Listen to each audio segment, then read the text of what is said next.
Okay, this is part 2 of our composting toilet, which is now complete, ready to go up on the property when we go up there and build our enclosure. And if you saw part 1 of the video, you'll see what kinds of things we used to make this. We found a little end table at the side of the curb somebody threw out with real sturdy wood. Already had a hole in the top. We cut the legs down to size to the right height. We found a piece of wood that we cut a hole in the top of it to fit over the bucket, so that fits nice and snug. Then we put our toilet seat on, and of course we have hinges on the back so that everything's easy to lift the lid and everything. We also put a little bit of decorative lattice to make it look nice around it. We also found a gentleman who has his own mill, hardwood mill, that he makes furniture, and a lifetime supply of wood shavings. Smells good. And it really smells great.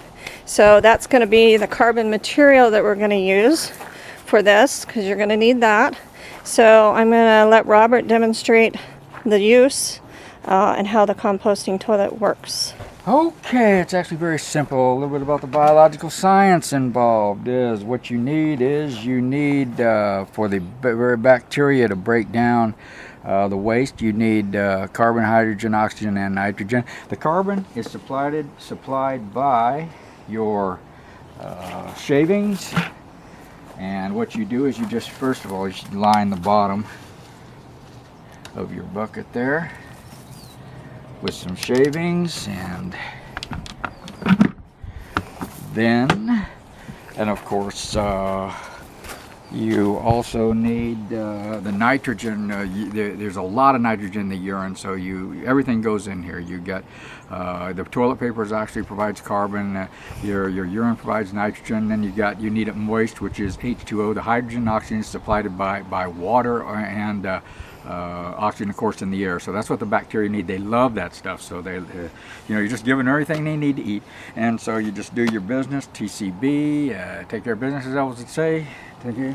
And then when you're done, you just go ahead and grab a little more of your carbon material and you cover it up and make sure it's covered.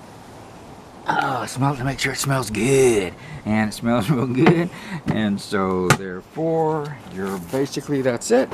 And when you're done, you just grab your bucket after a few days, and it's off to the composting pit with that, and we'll show you that eventually, how that works. You get a clean bucket, and we go, let's all poop in a bucket, and then there you go, you're just about ready. Just go ahead and put a few more of these wonderfully smelling wood shavings in the bottom, and we're good to go. Thank you very much. Okay, and that concludes this video, this composting toilet with the recycled stuff. We did find a supply of buckets and the hinges, and for the toilet seat, this composting toilet cost us maybe about $15 total, because we did try to use recycled stuff when we could.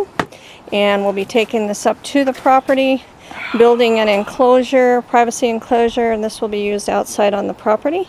So this is our first composting toilet, and we'll do another video to show that process of setting up our compost pile and setting up our little privacy enclosure. Over and out.